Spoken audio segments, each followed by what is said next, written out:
Hello guys, আসসালামু আলাইকুম। জাহিদুল খান 786 my YouTube channel. আশা করি আপনারা তো দেখতে পাচ্ছেন আমি এখন না ঠিক করতেছি। রিপেয়ারিং আছে, রিপেয়ারিং মেরামত আছে।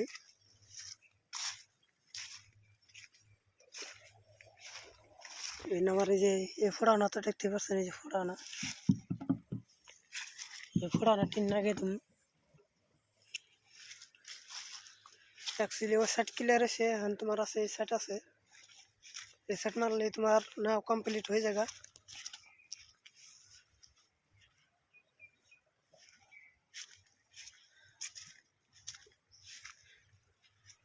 অ্যাকচুয়ালি ব্যাকে কমেন্টে বলবে যে এটা কিসের ফোড়া, এটা তো পানি ঢুকবো। অ্যাকচুয়ালি এটাতে পানি ঢোকা হবো না, এই ব্যবস্থা আমি করে দিয়েছি।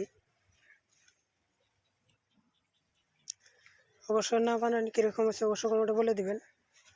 আমি যেহেতু নেওয়া আগে আমি কোনদিন বানাই নাই, কে আজকে ফার্স্ট না রিপেয়ারিং কাম করতেছি। ঠিক আছে, ভিডিও এখন থেকে থাক, শেষ টাইমে নেক্সট টাইম আবার দেখা হবে।